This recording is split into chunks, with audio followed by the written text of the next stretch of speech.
First of all, what is the mission behind your organization?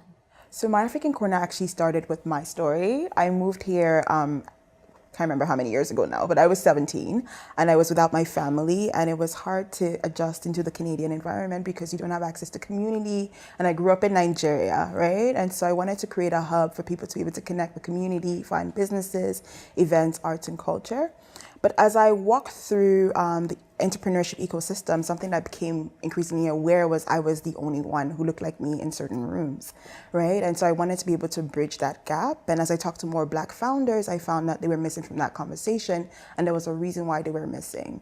And so we wanted to create a bridge program to be able to help them to access certain resources to be able to start, grow, and scale their businesses. And why do you think that they were missing from that conversation? So a lot of the times, one of the things we found is like Black founders want to see people who look like them in positions of power, right? So it's kind of like with women in tech, for example. You can't be something you don't see, right? And so mentorship is a critical piece of that, but also having access to certain rooms that you would otherwise not be a part of, right? And so I think that's something that's definitely very important to Black founders. What role does the media play in all of this? How important is it in terms of coverage of the tech sector, which is booming in Toronto and across the country? How important is it that the media sees these different faces, different voices as well?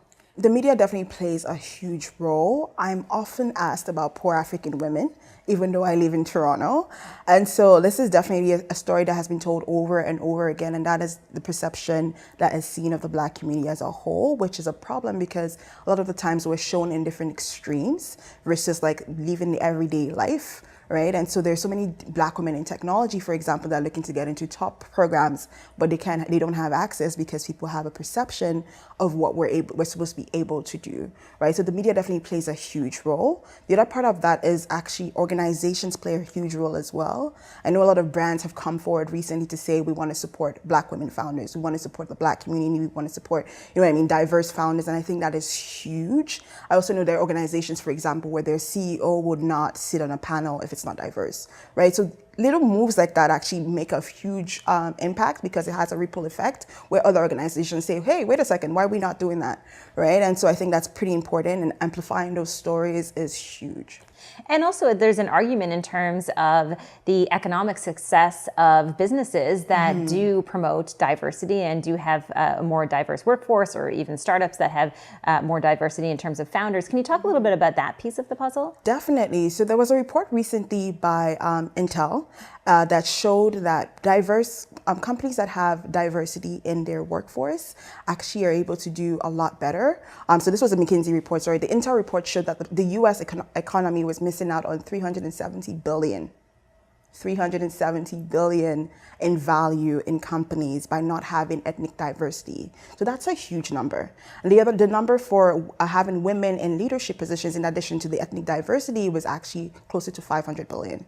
So you can only imagine if we're more diverse in our workforces, how much we're able to increase our impact on the economy as well. The only way we're going to get any type of diversity is when organizations like yours are starting and moving the dial for other people, other founders. Who has moved the dial for you? Goodness, there have been so many people who have moved the dial for me for sure. I do want to shout out two women who I recently met who have just been incredible and have kind of taken me in, and that's Amanda Daly and Jennifer Laidlaw at CIBC. They have been incredible supporters, and I'm so grateful to have women like that in my network.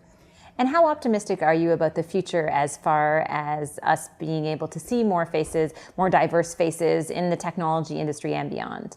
I think definitely very hopeful, because even with the impact of my work that I've seen to date and the kind of brands that are approaching us to kind of work with us and do different interesting things, I think that there's definitely room for improvement.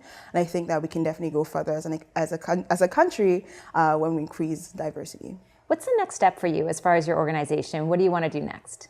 So I'm working on programming for Black founders for all of next year, which is pretty interesting and exciting at the same time.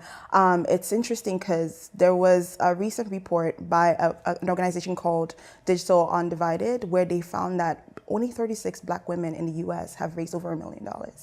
Right, and this is huge. And so one of the things that we're trying to do is also bridge that gap and have more access for Black founders to funding, to education, to mentors, to resources, and just play a big part in that, innovation ecosystem.